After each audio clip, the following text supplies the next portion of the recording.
नमस्कार, आप देख रहे हैं SBCN न्यूज। मैं हूं राशि। आइए रुक करेंगे बुलेटिन की ओर।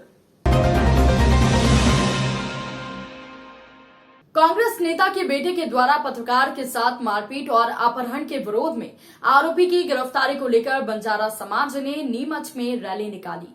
मंगलवार को नीमच के दशहरा मैदान में बड़ी संख्या में बंजारा समाज के लोग इकट्ठा हुए, जहां से वो रैली के रूप में शहर के प्रमुख बाजारों से होते हुए कलेक्ट्रेट कार्यालय पहुंचे। सैकड़ों की तादाद में जिले भर के विभिन्न इलाकों से आए बंजारा समाज के लोगों ने कांग्रेस के वरिष्ठ नेता राजकुमार अहीर के बेटे और साथियों के द्वारा पत्रकार मूलचंद खिंची का अपहरण कर मारपीट करने के मामले में आरोपियों की अब तक गिरफ्तारी न होने पर आक्रोश जताया। बड़ी संख्या में नीमच पहुंचे बंजारा समाज के लोगों ने हाथों में तख्तियां ले रखी थी।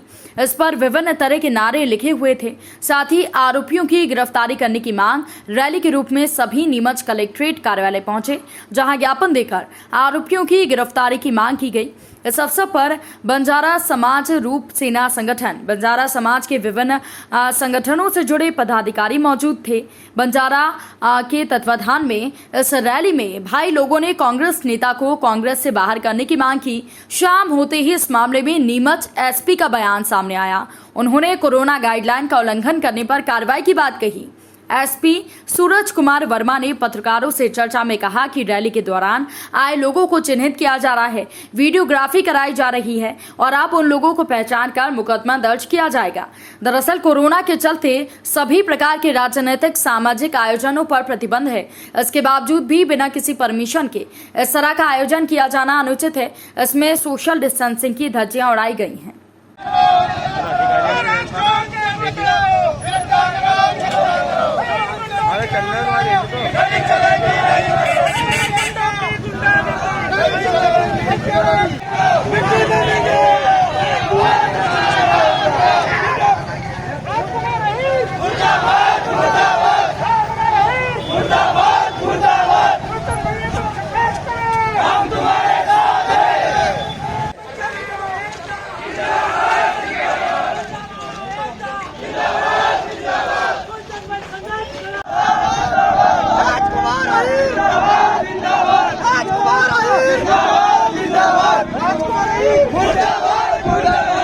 बंजारा समाज के सक्रिय पत्रकार और बंजारा समाज के युवा रूप सेना संगठन के प्रदेश मीडिया प्रभारी मूलचंद खींची के साथ जो नीमच में कांग्रेस नेता के बेटे और उनके साथियों ने जो घटना घटित की, उससे संपूर्ण बंजारा समाज और बंजारा समाज के सभी संगठन आक्रोशित हैं। घटना दिनांक से आज दिनांक तक पुलिस प्रशासन ने किसी भी आरोपी को गिरफ्तार नहीं किया। हमारे भाई मूलचंद खींची के बयान अभी तक नहीं हुए। इससे ये लगता है कि प्रशासन दबाव में है। पूरी समाज इस घटना को लेकर आक्रोशित है। यदि राजकुमार अहीर और उनके षड्यंत्रकर्ता गुंडों को पुलिस तत्काल गिरफ्तार नहीं किया और षड्यंत्रकर्ता राजकुमार अहीर पर प्रकरण दर्ज नहीं किया, तो संपूर्ण बंजारा समाज पूरे देश में लामबंद होकर आंदोलन को जारी रखेगा। बंजारा समाज के हमारे साथी युवा पत्रकार भाई मूलचंद खींची विगत 15 साल से यहाँ रहकर पत्रकारिता करते हैं और बहुत निष्पक्ष पत्रकारिता करते हैं, बहुत सक्रिय पत्रकार हैं। और यहाँ के कांग्रेस नेता ने राजकुमार अहीर ने उनके ऊपर उनके लड़कों और उनके गुंडों द्वारा अपहरण करवाया, मारपीट करी और लूट करवाई। इसके बाद इससे और ज़्यादा कि अभी तक उन गुंडों और अपराधियों को नीमच जिला पुलिस ने गिरफ्तार नहीं करा है और मुख्य षड्यंत्रकर्ता राजकुमार अहीर यही नीमच के अंदर घूम रहा है। तो हमने माननीय एसपी साहब से मुख्यमंत्री के नाम आवेदन देकर कलेक्टर साहब दोनों से मांग करी है कि जितने भी इस घटना में शामिल आरोपी हैं उनको जल्द से जल्द गिरफ्तार कर कड़ी से कड़ी सजा दिया जाए और मुख्य आरोपी राजकुमार अहीर को इस प्रकरण में आरोपी बना जाए। यही हमारी मांग है। धन्यवाद। जय हिंद। पत्रकार श्री मूलचंद जी खींची, जिनके साथ में वकील साहब कहाँ है विजय भाई? नेता जो कि अपने आप को बड़ा नेता मानता है और उसने हमारे जो बंजारा समाज का जो पत्रकार है उसको अपहरण करके मारपीट की और मारने की कोशिश की। वह कैसे बचा ये तो वही जानता है, लेकिन प्रशासन ने उसके ऊपर कार्रवाई क्यों नहीं की, ये बंजारा समाज को अभी तक इस बारे में आक्रोश है। क्योंकि बंजारा समाज यहाँ लगभग 4 लाख की संख्या में निवासरत करता है और एक जो बाहुबली है और बाहुबली के बेटे जो निर्धन व्यक्तियों के ऊपर अत्याचार करते आ रहे हैं, उसका केवल एक मूलचंद खिची नहीं, हजारों लोगों पर उसने अत्याचार कर रखा है। ऐसे गुंडे पर कड़ी से कड़ी कार्रवाई हो और कड़ी से कड़ी उसको सजा मिले, यही बंजारा समाज उससे मांग करता है। प्रकरण पंजीबद्ध हुआ था बीच में एक नीचे आरोपियों को गिरफ्तार करने के लिए बंजारा समाज ने ज्ञापन दिया है। इसके संदर्भ में ये लोग यहाँ पर क्या मांग अरेस्टिंग को लेकर जो मांग थी और इसमें जो लिखा है तथ्य तथ्यात्मक बिंदुवार जांच की जाएगी और उसके अनुरूप जो तथ्य आएंगे उसके अनुसार कार्रवाई की जाएगी। बुधवार दोपहर में नीमच के महिला वसति गृह स्थित कोविड टीकाकरण केंद्र पर टीका लगवाने आए लोग काफी परेशान हुए। दरअसल घंटों इंतजार के बाद भी टीका लगाने आए कई लोगों को वैक्सीन खत्म होने का हवाला देकर मौजूद टीकाकरण स्टाफ ने वैक्सीन लगाने से मना कर दिया। टीका लगवाने आए लोगों में इस बात को लेकर नाराजगी देखी गई। लोगों का कहना था कि टीका लगवाने के लिए स्लिप बना दी गई थी, साथ ही वो 2 दिन से स्लिप लेकर टीका लगवाने का इंतजार कर रहे थे, लेकिन अचानक इस तरह कहने से उन्हें काफी ज्यादा परेशानी हुई। परसों आए थे हम, पहले तो उस दिन आए थे, बोले आज आ जाओ, फिर हम आए नहीं, फिर दूसरी बार आए तो बोले बंद हो गया है, अभी 3-4 दिन बाद चालू होगी। उसके बाद फिर परसों आए, स्लिप बनाई, उसके बाद फिर आखिरी में यहाँ कुर्सी पे बैठे, फिर वहाँ पे आखिरी में वहाँ पे बैठाया चारों को, 4 जनों का नंबर था। फिर अंदर से मैडम आई, उन्होंने बोला कि भाई अभी वैक्सीन जो पर्ची आप पर्ची और मत बनाना, जो बनी हुई है उनको ले लेते हैं। फिर वापस बोला कि नहीं जो बनी हुई पर्ची वो भी रहने दो, नहीं है अभी ख़त्म हो गई। कितने दिन से पर्ची ले? परसों आए थे हम सोमवार को। अच्छा, आज आए, आज क्या असुविधा है सामने? आज सुबह बोले कि सुबह 9:30 बजे आ जाना, तो हम 11 बजे आए। 11 बजे आए तो बोले 12 बजे चालू होगी वैक्सीन, अभी माल आई वैक्सीन आई नहीं है, तो 12 बजे आना। अभी हम आए हैं तो अभी वापस सब बंद पड़ा है। किसने बोला था 11 बजे? अंदर वो आखिरी रूम में एक टेबल पे एक जने बैठे थे, उन्होंने बोला था, उनका नाम पता तो मालूम नहीं है। गांव बरवड़िया से आए और 2-3 घंटे हो गए यहाँ पे बैठे और 1 बजने को आए, अभी तक तो कोई कर्मचारी कोई नहीं है। क्या जवाब मिल रहा है आपसे? आपने अंदर पूछा? जवाब तो ये है कि 1 बजे आएगी, पहले 12 बजे के बोला, अब 1 बजे रही और अभी तक कोई सुनने वाला ही नहीं, ना कोई आया है। क्या टोकन सिस्टम से वैक्सीन लग रही है या फिर कैसे लग रही है? अभी कोई पता ही नहीं चल रहा है, यहाँ पे आके बैठे हैं हम सब, ना तो टोकन का पता है ना कोई कुछ नहीं। तो कोई जानकारी नहीं? हाँ, कोई जानकारी। यहाँ जैसे पानी की भी सुविधा नहीं है, सब 9 बजे के आके बैठे हैं, कोई कर्मचारी आके कुछ भी नहीं बोल रहा।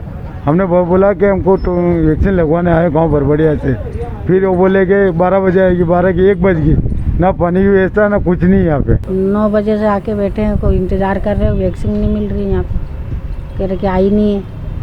कौन आया था कहने कि आई नहीं है? ये यहाँ पूछा हमने, शाम को आए थे तो बोले सुबह आना, बोले शाम के आके गए थे तो सुबह की बोल दिया, अब सुबह के 9 बजे बुलाया था, अभी तक कोई पता ही नहीं है। तो कोई आया कि नहीं अभी तक कुछ बताने के? आप फिर इंतजार ही कर रहे हैं? इंतजार कर रहे हो, सब वहाँ पूछ लिया, अंदर बैठी हैं एक भाई। तो करीब कितने लोग आए हुए आप लोग वैक्सीन लगवाने? देख लो अभी अभी तो सब बैठे लगवाने के लिए 25-30 जने तो बैठे हुए अभी। और चाहे कितनी बज गई अब तक? कितने? 1 बज गई। कोरोना की दूसरी लहर में आई ऑक्सीजन की कमी का लोगों को इस तरह एहसास हुआ है कि अब हर कोई पर्यावरण को शुद्ध रखने और पेड़ पौधे लगाने, उन्हें संरक्षित करने की कोशिश में लगा है। प्रदेश स्तर से अंकुर अभियान भी चलाया जा रहा है। मंदसौर जिले में गांव से लगाकर शहर तक पेड़ पौधों को सहेजने और उन्हें बढ़ाने के लिए आम जन भी अपनी सहभागिता निभा रहे हैं।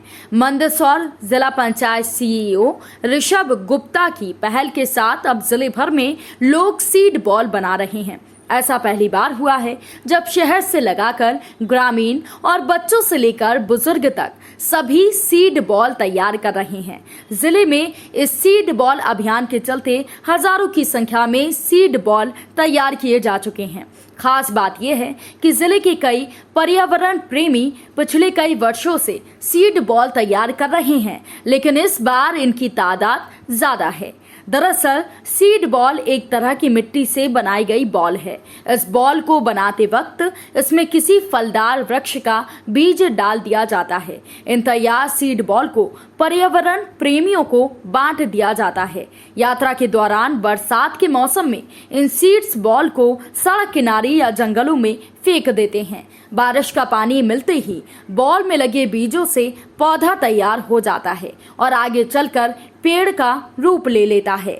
अक्सर इन सीड बॉल में नीम, पीपल, जामुन, आम, इमली जैसे पौधों के बीज डाले जाते हैं। आगे चलकर ये हरे भरे फलदार छायादार वृक्ष बने जो हमें शुद्ध पर्यावरण और ऑक्सीजन देते हैं। ये आदरणीय सीओ सर द्वारा एक अभियान शुरू किया गया। इसको अभियान नहीं कहेंगे, लोगों को जन जागृति करना है कि अधिक से अधिक, चूँकि हम देख रहे हैं सीतामऊ और जो सुवासरा हमारा क्षेत्र है ये डार्क जोन में आता है, पानी का लेवल भी बहुत कम है और यहाँ वाटर लेवल बनाने के लिए अधिक मात्रा में खेत, तालाब और तलैया बनाई जा रही है और उसके साथ साथ यदि प्लांटेशन किया जाएगा तो पानी ज़मीन में रुकेगा। उसके लिए एक अच्छा प्रोजेक्ट है कि सीड बॉल, बीज बना के खाद और मिट्टी की गेंदें बना रहे हैं, उसके अंदर उन 2-2, 3-3 बीज हम रख रहे हैं, चाहे नीम हो, पीपल हैं, हमारी जो जामुन है, ऐसे फलदार वृक्ष, आम, ऐसे पौधों को हम उसमें रख के जो जहाँ भी पानी का क्षेत्र है, नाले हैं, तालाब है, इनकी बॉर्डरों पे जहाँ पानी ठहराव होता है उन जगह पर इन सीड बॉल को लगाएंगे और वृक्षारोपण का हमारा ये अभियान है। मंदसौर में इसकी शुरुआत हुई है, लगातार ग्रामीण क्षेत्र तक भी अभियान को ले जाया जा रहा है। क्या मतलब इस अभियान मंदसौर से सर ने इसकी काफ़ी समय पहले से शुरुआत कर ली है। अब हमारे यहाँ पर भी तेज़ी से हो रहा है और चूँकि स्कूल शिक्षा विभाग एक हमारा बड़ा विभाग है तो हम प्रयास कर रहे हैं स्कूल शिक्षा विभाग के माध्यम से बच्चों को इसमें जोड़ा जाए, क्योंकि बच्चे स्थानीय होते हैं, वो खेल खेल में बॉल भी बनाएंगे और पर्यावरण के प्रति उनके अंदर संवेदना भी जागेगी। और जब वो लोकल क्षेत्र के बच्चे रहते हैं तो अभी तो जैसे बारिश रहेगी तो पानी की समस्या नहीं होगी और अच्छे क्षेत्रों में ये पौधे हमारे चल जाएंगे, लेकिन जब गर्मी का सीज़न आएगा तब वही बच्चे, चूँकि उन्हीं के हाथ के लगाए हुए पौधे हैं, उनके परिवार के द्वारा लगाए हुए पौधे हैं, तो उसकी देखरेख भी हो सकती है। इसीलिए हम इस अभियान को बच्चों तक ले जाने के लिए, स्कूल ले जाने के लिए, जिस प्रकार से शिक्षा ज़रूरी है, जिस प्रकार से भोजन करना ज़रूरी है, उसी प्रकार से पर्यावरण की रक्षा करना, वृक्षारोपण करना और जल संवर्धन करना भी बहुत। बेसिकली जब हम कोई पेड़ लगाना चाहते हैं और हम ज़्यादा मात्रा में बीजों का उपयोग करते हैं, किसी मैदान में डालते हैं, तो कई बार उन बीज को पशु पक्षी खा जाते हैं, तेज़ बारिश में बह जाते हैं, तेज़ हवाओं में बह जाते हैं, या फिर सूर्य की गर्मी की वजह से उनमें जर्मिनेशन नहीं हो पाता। तो इसीलिए ये कॉन्सेप्ट है सीड बॉल का। यदि हम कुछ मिट्टी लें, उतनी ही मात्रा में पोषक खाद लें और उनसे पानी के साथ मिलाकर एक लड्डू के रूप में बनाया जाए और उसमें 2 से 3 बीज रखे जाएं, तो ऐसे बीजों को हम स्टोर कर लें और जब मॉनसून शुरू हो तो उसके 1 या 2 बारिश पड़ने के बाद इन बीजों का, इन बॉल्स का उपयोग किया जाए, तो जो हमारा जर्मिनेशन का प्रतिशत है वह बढ़ जाता है और साथ में बीजों को नुकसान कम होता है। तो इसीलिए ये सीड बॉल्स को प्रमोट किया जा रहा है। विभिन्न स्कूलों में, विभिन्न NGOs के साथ मिलकर बहुत जगहों पर ये सीड बॉल्स बनाए जा रहे हैं। प्रयास यही है कि माननीय मुख्यमंत्री जी ने अभी अंकुर अभियान की शुरुआत भी की है, उसी के साथ इन सीड बॉल के अभियान को शुरू किया गया है कि जैसे जैसे हमारे सैपलिंग्स के माध्यम से पौधे बड़े होंगे, वैसे ही बीजों के माध्यम से भी हम नए प्रकार से वृक्षारोपण करेंगे। जो हमारी बॉल्स हैं, पहली बात तो बॉल्स कहीं पर भी हम बना सकते हैं। 5 से 6 बच्चे मिलके 1 घंटे में 500-600 बॉल्स बना देते हैं। बॉल्स बनाने के बाद इनको राख में लपेटा जाए, बेसिकली राख एक बर्तन में रखी जाए, बॉल्स को पहले राख में रख दिया जाए।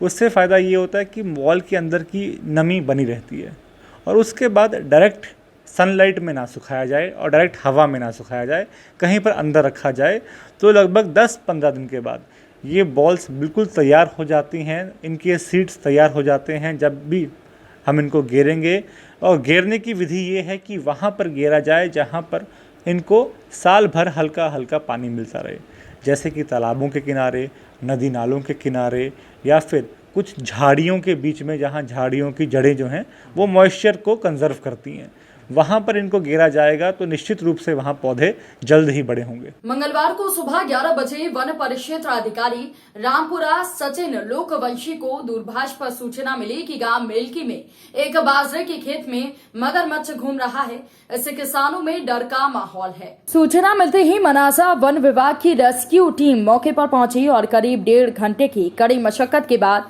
मगरमच्छ को पकड़कर पिंजरे में लिया। मगरमच्छ लगभग 7 फुट लंबा और 1.5 क्विंटल वजनी है, जो पूर्ण रूप से स्वस्थ है। इसको लेकर रेस्क्यू टीम ने गांधी सागर जलाशय में सुरक्षित छोड़ा। रेस्क्यू टीम में वन रक्षक दुर्गा शंकर हाड़ा, वन रक्षक शैलेश शर्मा, वाहन चालक प्रेम सिंह गौड़ का सहयोग सराहनीय रहा। मंगलवार सुबह नीमच एसपी सूरज कुमार वर्मा ने बताया कि 10 मार्च को शहर के एकता कॉलोनी की एक 15 वर्षीय नाबालिग को बहला फुसलाकर अज्ञात व्यक्ति ले गए हैं। मामले में बघाना थाना पुलिस ने अपहरण का प्रकरण दर्ज किया था। मामले में पुलिस ने मुखबिर तंत्र की सक्रियता से पहले अपहरण करने वाले आरोपियों को धर दबोचा, बाद में उनकी निशानदेही पर नाबालिग को बरामद किया। आरोपी दशरथ सिंह के कब्जे से नाबालिग को बरामद किया गया है। नाबालिग का आरोपियों के द्वारा 1 लाख रुपए में बेचकर शादी करवाई थी। मामले में बघाना थाना पुलिस ने विभिन्न धाराओं में मामला दर्ज किया है। 3 महिलाओं के साथ 6 लोग गिरफ्तार हुए हैं। लगभग 1 महीने पहले एक 15 वर्षीय नाबालिग लड़की गुम हुई थी, जिसमें उनकी मदर ने आके थाना बघाना में रिपोर्ट किया था कि इसका अता पता नहीं चल रहा है, और उस संबंध में 363 का प्रकरण दर्ज किया गया था और लगातार उसमें सुराग लिए जा रहे थे। और उसी क्रम में सूचना आई थी कि वो एक अपने मित्र के यहाँ गई थी और वहाँ से उसको फिर चित्तौड़गढ़ ले जाया गया था और वहाँ पर एक आदमी के साथ उसकी शादी कर दी गई है। और इन सब पूरे घटनाक्रम को देखते हुए इसको सीरियसली लेकर उसको तस्दीक की गई और उसी हिसाब से एक टीम बनाई गई, जिसने भिलवाड़ा, चित्तौड़गढ़ और गुजरात, सूरत, जहां पर एक्चुअली शादी के बाद लड़की को ले जाया गया था, तो उन सब जगह पर जाकर तहकीकात की और इस पूरे घटनाक्रम में कुल 6 आरोपी गिरफ्तार हुए हैं, जिसने शादी किया था और उसके अलावा जो इस पूरे प्रकरण में सहयोग किए थे अलग अलग स्टेजेस पे। और कुल मिलाकर इसमें ये बात सामने आई थी कि यहाँ से उसे फुसलाकर ले जाया गया था और उसके बाद जिससे उसकी शादी की गई थी उसको 1 लाख रुपए लेकर उसके साथ शादी कराई गई थी। और इस पूरे प्रकरण में कुछ वीडियो और फोटोज़ भी हम लोग को मिले हैं, जिससे इन शादी और इन सब घटनाक्रम की पुष्टि हुई है। फिलहाल उसमें जो प्रकरण दर्ज था उसमें अन्य धाराओं का समावेश किया गया है, 376, 370A और SC/ST एक्ट, पॉक्सो एक्ट और इस तरह की सभी धाराओं को किया गया है। लड़की का 164 करा दिया गया है, जिसमें उसने पूरे घटनाक्रम की पुष्टि कर दी है। सर, इसके अंदर क्या गिरोह ये काम करता है, क्या कुछ सामने आया है इस प्रारंभिक जांच? अभी तक जो बात सामने आई है उसमें कुल मिला के जो आरोपी हैं वो सभी परिचित थे एक दूसरे से पहले से, बट पूर्व में ऐसी और भी कोई घटनाक्रम की गई है कि नहीं उस संबंध में पूछताछ की जा रही है कि अगर इसको एक सुनियोजित ढंग से किया जा रहा था या पहली बार इन्होंने यहाँ पर किया था। सर, क्या बालिका की सपोर्ट भी उसकी माता को मिल गई थी या अभी वन स्टॉप सेंटर में? अभी उसको वन स्टॉप सेंटर में रखा गया है, उसकी काउंसलिंग भी कराई जा रही है और CWC के थ्रू उसकी प्रॉपर काउंसलिंग कराकर फिर उसके बाद जहाँ भी वो रहना चाहेगी, अपनी मदर के साथ रहना चाहेगी, तो वहाँ उसको सुपुर्द कर दिया जाएगा। क्या कुछ संदेश देना चाहेंगे इस तरह के जो इस होते हैं, क्या कुछ संदेश देना चाहेंगे नीमच के आवाम को? हम लोग यही बताना चाहेंगे कि ये एक बहुत ही संगीन अपराध है। कई बार हम लोग पुराने ट्रेडिशंस में 18 से पहले लड़की की शादी कर देते हैं या इस तरह की चीज़ें जो है वो कानूनी रूप से, संवैधानिक रूप से वो लीगल नहीं है और इसमें कानूनी रूप से बहुत सीरियसली लिया गया है। इवन सुप्रीम कोर्ट ने निर्देश दिए हैं कि इस तरह के कोई भी गुमशुदगी का जो प्रकरण है जिसमें 18 वर्ष से कम की महिला लड़की गुम होती है तो उसको एक अपराध माना जाए, और उसी तरह से हम लोग इसको सीरियसली लेते भी हैं। और इसमें इस तरह की कोई भी चीज़ में जो भी अगर सहयोग भी प्रदाय करता है, अगर वो प्रेजेंट भी रहता है, तो उनके ऊपर भी आरोप बनेंगे। इसलिए इस तरह की कोई भी सूचना मिलती है तो तत्काल पुलिस को अवगत कराएं। मंगलवार दोपहर नीमच जिला कलेक्ट्रेट कार्यालय पर नीमच जिले की आशा उषा सहयोगिनी एकता यूनियन के द्वारा 12 सूत्रीय मांगों का एक ज्ञापन नीमच कलेक्टर के नाम दिया गया। इस ज्ञापन में वेतन के साथ कई मांगे रखी गयी। आशा कार्यकर्ताओं का कहना है कि जितना काम उनसे करवाया जा रहा है उसके एवज में उन्हें पर्याप्त मानदेय नहीं दिया जा रहा। वो लंबे समय से सेवा भाव से काम कर रही हैं। मांगे नहीं माने जाने की स्थिति में उनके द्वारा हड़ताल की जाएगी। इस दौरान जिले के विभिन्न स्थानों से आई आशा ऊषा सहयोगिनी कार्यकर्ता उपस्थित थी।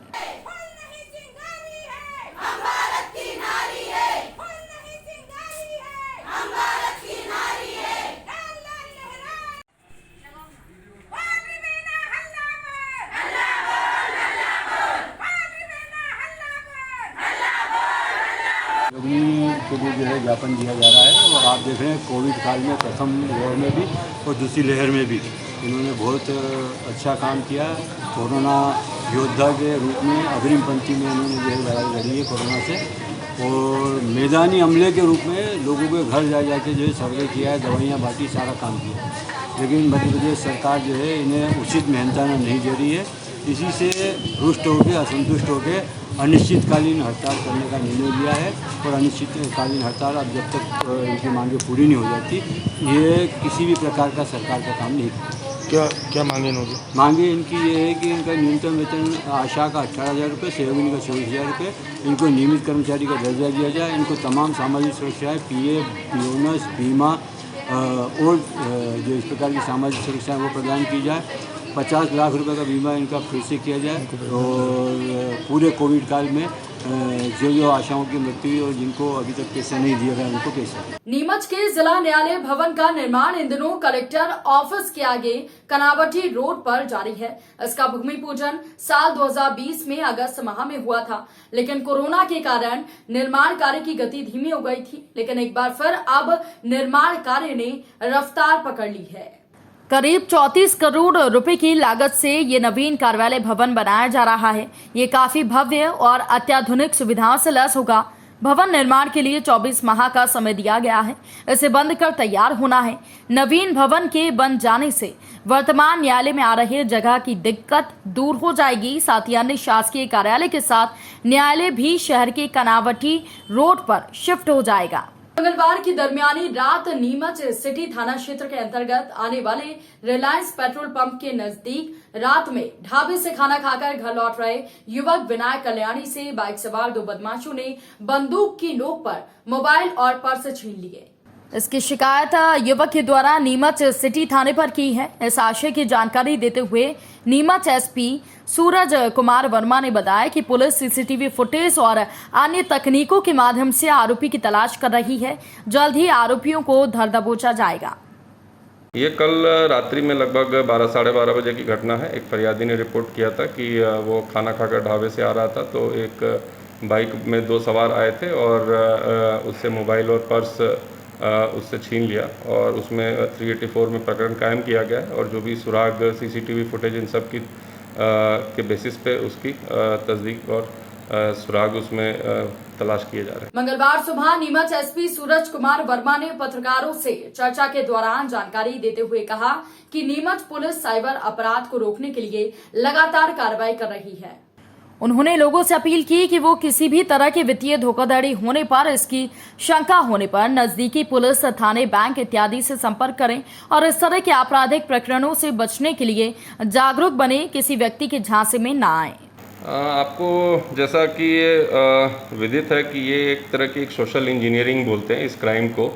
ये इसमें कोई ऐसा नहीं है कि कोई ज़बरदस्ती किसी से किया जाता है कि कोई बड़ा आदमी है तो उससे हम ज़बरदस्ती नहीं कर सकते, या कोई बहुत शक्तिशाली है, ब्यूरोक्रेट है, ऑफिसर है, तो उसके साथ ये घटना नहीं हो सकती। ये एक सोशल इंजीनियरिंग है। आप उसके कभी रिश्तेदार, कभी दोस्त, कोई इस तरह से आप बन जाते हैं। तो जो भी कोई भी आदमी इस तरह के झांसे में कई बार आ जाता है। Even bank managers, bank employees भी जो दिन भर इसी चीज़ में डील करते हैं वो भी कई बार इस तरह के फ्रॉड का शिकार हो जाते हैं। तो इसमें कुल मिला के एक तो मेंटल अवेयरनेस रखने की ज़रूरत है।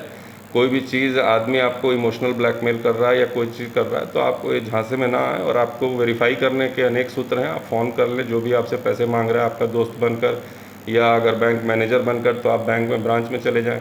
कई बार बैंक्स इस तरह की एडवाइजरी भी जारी करते हैं कि हम आपसे OTP नहीं मांगते, हम आपको अकाउंट वेरिफिकेशन इस तरह की चीज़ के लिए फ़ोन पे कभी संपर्क नहीं करते। तो इन चीज़ों को ध्यान रखने की ज़रूरत है और जल्दबाजी के चक्कर में हम लोग की अकाउंट ब्लॉक हो जाएगा, अभी तत्काल हमें चाहिए, इस तरह की गलती कर बैठते हैं। तो मेरा यही सबसे निवेदन है कि कोई भी चीज़ हो तो तस्दीक करें, और कभी भी शक हो तो अपने जो फाइनेंशियल जो आपके वो हैं बैंक हैं या जो भी हैं, या नियरेस्ट थाना आप तत्काल आके संपर्क करें, हम उसको वेरीफाई करेंगे और आगे के लिए आपको एडवाइस भी करेंगे। सर क्या कुछ अभी पकड़ में आए हैं, सर कुछ मामला आया है जिसमें उन्होंने सफलता हासिल करी है साइबर वाला? डेफिनेटली हम लोग लगातार इसको सीरियसली कंसिडर करते हैं। कोई भी साइबर अपराध होता है, इवन 3-4 महीने पहले भी एक मोबाइल और व्हाट्सएप पे हनी ट्रैप का भी मामला सामने आया था, जिसमें एक महिला एक यहाँ पर एक आदमी को मोबाइल पर व्हाट्सएप कॉल के जरिए ब्लैकमेल कर रही थी, और इसके पहले भी फेसबुक पे कई फेक प्रोफाइल बनाकर इस तरह की चीज़ें की गई हैं। तो कई में प्रकरण भी कायम किया गया, कई में उनके फेसबुक से बात करके उनके साइट्स को भी ब्लॉक कराया गया, और लगातार इस पर कार्रवाई जारी है। और आइए अब बात करते हैं मंदसौर की, जहां पर खिलचीपुरा स्थित कुबेर मंदिर में पशुपति नाथ शयन आरती मंडल के द्वारा अपने संकल्प के अनुसार चौथा अभिषेक पूरा किया गया। हवन पूजन अभिषेक के माध्यम से कोरोना संकट और सृष्टि पर सभी रोगों का नाश हो, ऐसी कामना की गई। इस अवसर पर शयनकालीन आरती मंडल भक्तगण उपस्थित थे। शीतला देवी नमः स्वाहा, या देवी सर्वभूतेषु विद्यारूपेण संस्थिता, नमस्तस्यै नमस्तस्यै नमस्तस्यै नमो नमः। श्री शीतला देवी नमः स्वाहा, या देवी सर्वभूतेषु शांति रूपेण संस्थिता, नमस्तस्यै नमस्तस्यै नमस्तस्यै नमो नमः। श्री शीतला देवी नमः स्वाहा, या देवी सर्वभूतेषु आदि अनंत शक्ति स्वरूपिणी शीतला देवी नमः स्वाहा। शीतला देवी हवनाकिर्वृन्तां नमः।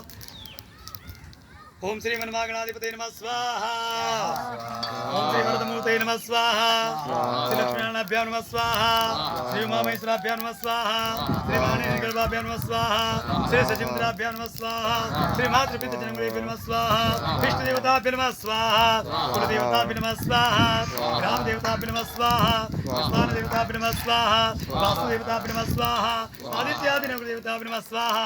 गौरगौरेभ्यो घोरघोराधनेभ्यो सर्वेभ्यो भद्रवेभ्यो नमस्ते अस्मद्भ्यो तत्पुरुषाय विद्महे महादेवाय धीमहि तन्नो प्रचोदयात्। ईशानस्य विद्यानामि सहस्रभूतानां ब्रह्मा शिवो मे गंतुदा शिवो मा शिवो नामासि सुरेशदेवतालमस्तमाय गुंदिरुदियाभ्यागनाद्यागतिनारायणाय ईश्वरादिदेव सवितुर्दानि परास्पदन्तरनासवा देवो शान्तिरन्तरगुंदां देवदेवी शान्तिराव शान्तिरोगदे सन्निवनदे शान्तिर्वे देवाः शान्तिर्भूमि शान्ति सर्वगुं शान्ति शान्तिरेव शान्ति।